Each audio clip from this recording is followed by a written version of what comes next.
When a loved one develops a serious bed sore in a nursing home, you're often told, hey, that's just part of getting older, or that bed sore, it's unavoidable. Well, I'm David Terry, and in my nearly 25 years as a Missouri nursing home abuse and neglect lawyer, I can tell you that when a nursing home tells you this, they're almost never telling you the full story. And in fact, I've reviewed case after case where facilities use excuses to hide their own failure to provide even the most basic care. In this video, I'll explain the legal standards around preventable pressure ulcers, also known as bed sores or pressure injuries. I want to explain to you who's actually responsible and what your family can do if the facility did not do enough to prevent bed sores from developing or to treat existing bed sores. So let's get right into it. If you're watching this video, you're probably worried about a loved one who's in a Missouri nursing home who's developed a bed sore, or you've had a family member die from an infected bed sore, and you might be angry, or you might be confused, or even feeling guilty, and you want answers. So let's talk about exactly who's at fault when a nursing home resident develops bed sores and how Missouri law sorts out that responsibility.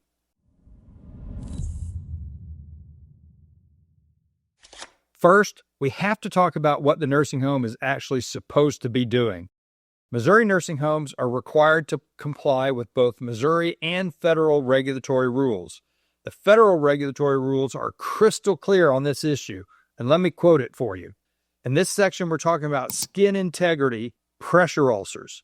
Quote, based on the comprehensive assessment of a resident, the facility must ensure that 1, a resident receives care consistent with professional standards of practice to prevent pressure ulcers and does not develop pressure ulcers unless the individual's clinical condition demonstrates that they were unavoidable. And 2, a resident with pressure ulcers receives necessary treatment and services consistent with professional standards of practice to promote healing, prevent infection, and prevent new ulcers from developing, end quote. Now remember, the term pressure ulcer is just a more formal term for bed sore, but it's the same thing. The language in this regulatory requirement is strong and it's precise. From this language, we see that nursing homes have a clear duty to provide safe and proper care so that their residents do not develop bed sores, and if they do, that they get the care they need to heal the bed sore. That care includes preventing bed sores also. The law expects nursing homes to follow certain standards, not just what's convenient and not what just fits their schedule. And here in Missouri, we have specific rules that spell out exactly what prevention looks like. Here's the Missouri regulatory rule specific to bed sore prevention. Quote, residents who are physically or mentally incapable or both of changing their own positions shall have their positions changed at least every 2 hours and shall be provided support devices to maintain good body alignment, end quote. So look, there's really no legitimate wiggle room on this. When a person becomes a resident at a Missouri nursing home and that person is deemed at risk for the development of bed sores, a Missouri nursing home is required to reposition the resident at least every 2 hours and be provided with devices to help with body alignment. But wait, there's more. Missouri goes even further, requiring that each resident shall have skin care, including the application of oil and lotion and cream as needed to prevent dryness and scaling of skin. And another regulatory rule says facilities shall keep residents free from avoidable pressure sores, taking measures toward prevention. And if sores exist, staff shall give adequate treatment. Now, you probably noticed that both the Missouri and the federal regulatory rules give nursing homes an out when it comes to residents who have developed bed sores while they are at their facilities. Missouri says nursing homes shall keep residents free from avoidable pressure sores, while the federal requirement says nursing home residents should not develop pressure ulcers unless the individual's clinical condition demonstrates that they were unavoidable. Unavoidable is the key term. That's the way out of the bed sore problem for the nursing home. So before a nursing home can say that they're not responsible for the development of a resident's bed sore, They have to show that it was unavoidable. The burden of proof is on the nursing home. So how does a nursing home prove that a bedsore was unavoidable? First, they have to show that the resident had some sort of clinical issue that made the bedsore unavoidable, meaning that no matter what they did, the bedsore was going to happen. And look, I'm sure there are clinical conditions that fit this, but it's not enough for the nursing home to just say, well, the resident had an XYZ disease and therefore the bedsore was unavoidable. No, that's not how this works. The nursing home has to show that no matter what they did, the bedsore was going to happen. Now, why is this tough? Why is this so tough? Let's go back to that regulatory requirement that those at risk for bedsores shall have their positions changed every 2 hours. This is the most basic and one of the most effective ways to prevent bedsores. So why is this so tough for nursing homes?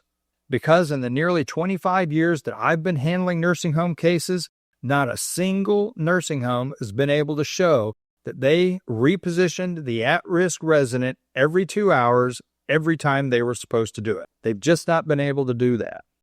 Well, David, how can they possibly prove that, you ask?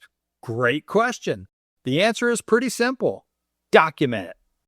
It is easy to document that they turned and repositioned a resident every 2 hours, but they don't document it because they don't do it.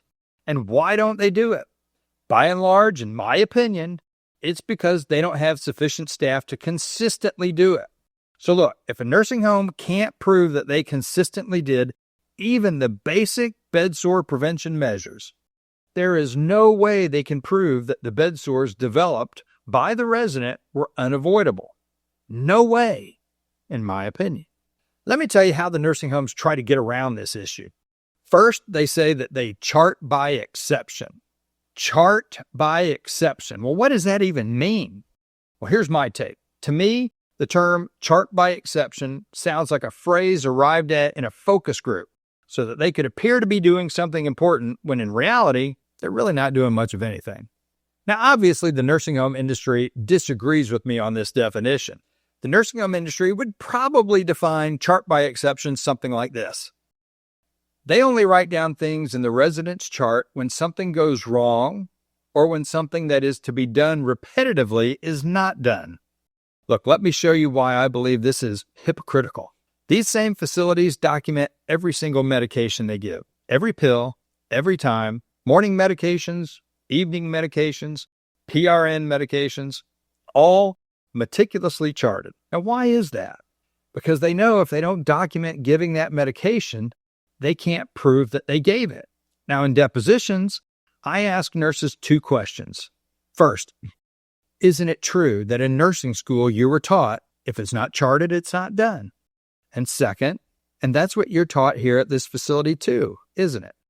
Almost every single nurse answers yes to both those questions. But somehow, when it comes to repositioning your mother every 2 hours to prevent a deadly bedsore, they throw out what they learned in nursing school and they embrace charting by exception. So look, I'm sure that they reposition residents, and some facilities are better than others. But every 2 hours, every time like they're supposed to, I've never seen a nursing home that can prove they did that. So let me wrap this up. In my opinion, it's the extremely rare nursing home that can prove that a bedsore was unavoidable, because they can never prove that they did even the most basic form of prevention they were required to do, and that is to reposition the resident every 2 hours to avoid the nursing home from having a resident who develops bedsores. Let me give you a real-world example from a deposition that I took in a bedsore case. The person I was deposing told me that that facility charted by exception. So I asked him, can you prove to me that this resident was repositioned every 2 hours in accordance with this regulatory requirement? And he said, yes. I said, okay, prove it to me. His response was, because that's what we do. I said, well, that doesn't prove it to me. Try again. How can you prove to me that this was done? His response, because that's what we do. Same question, same non-answer over and over. Because that's what we do. But how do you prove it? I mean, I felt like I was stuck in the movie Groundhog Day. We just went round and round and round until I finally gave up. I think I made my point.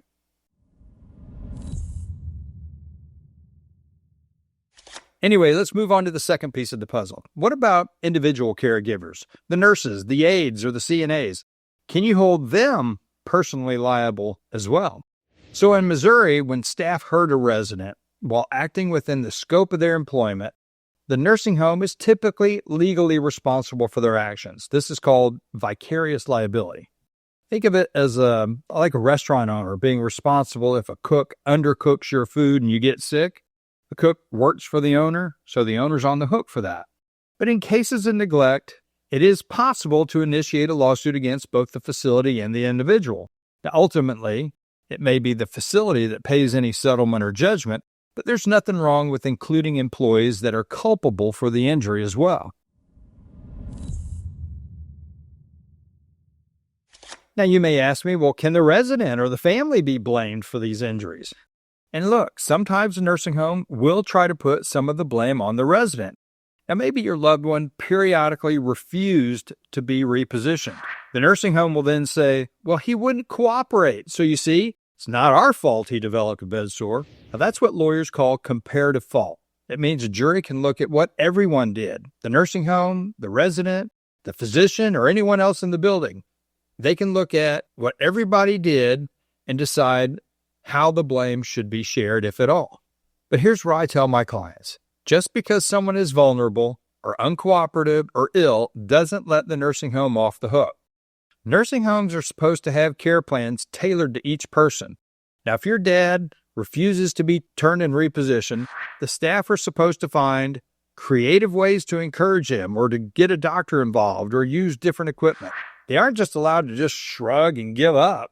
Plus, look, if the resident is truly being uncooperative, and this does happen, if a resident's truly being uncooperative and refusing to be repositioned, that refusal is to be charted in the resident's chart. And in fact, there's one document called an MDS form, and there's a specific section called rejection of care, which is designed to capture when a resident refuses to accept care, like repositioning. But if refusing care is not charted in the nurse's notes or the MDS form, it makes the facility's argument for comparative fault look more like a legal strategy than reality.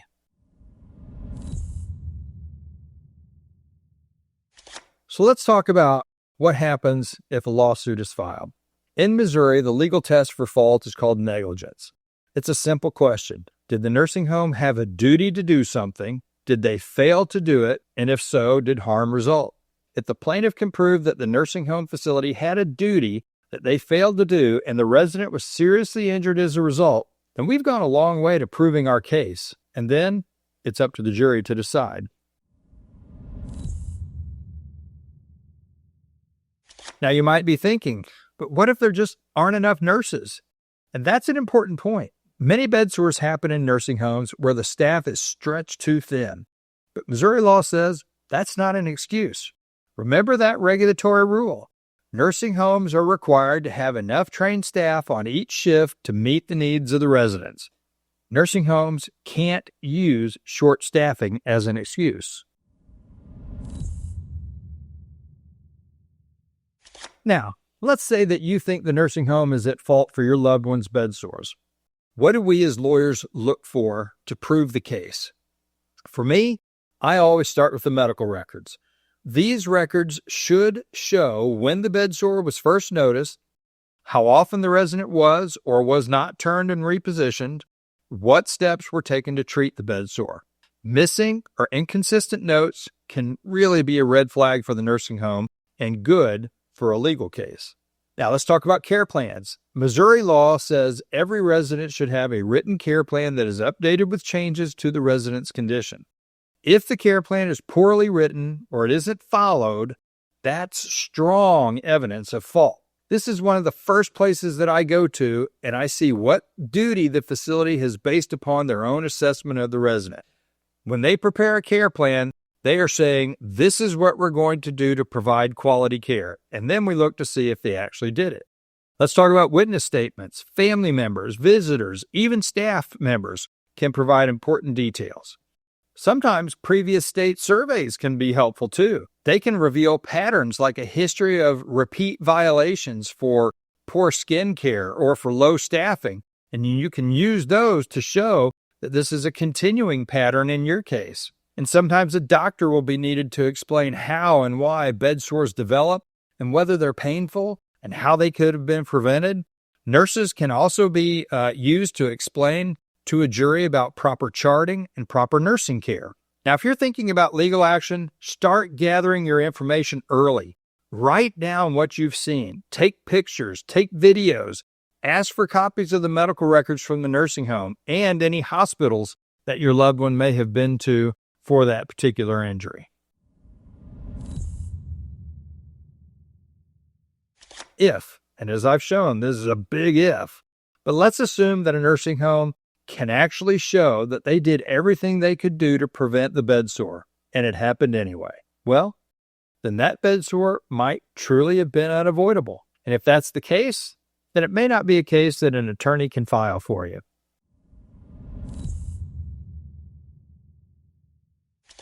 Okay, well, we've gone through a lot in this video about who's at fault for bed sores. We've discussed that Missouri nursing homes have a duty to prevent bed sores, that excuses about staffing or residents' behavior don't really erase their responsibility, and that documentation is critical in proving your legal case. But look, bed sores are only part of the story. The next big risk is sepsis, which is a life-threatening reaction to an infection. If you want to protect your loved one and spot the warning signs early, you need to watch our next video, Can a Nursing Home Be Liable for Sepsis? What Families Should Know. It could be the difference between life and death for your family member, and it lays out exactly what you can do if sepsis occurs. But don't wait, though. Click through to Can a Nursing Home Be Liable for Sepsis? What Family Members Should Know, and I'll see you over there.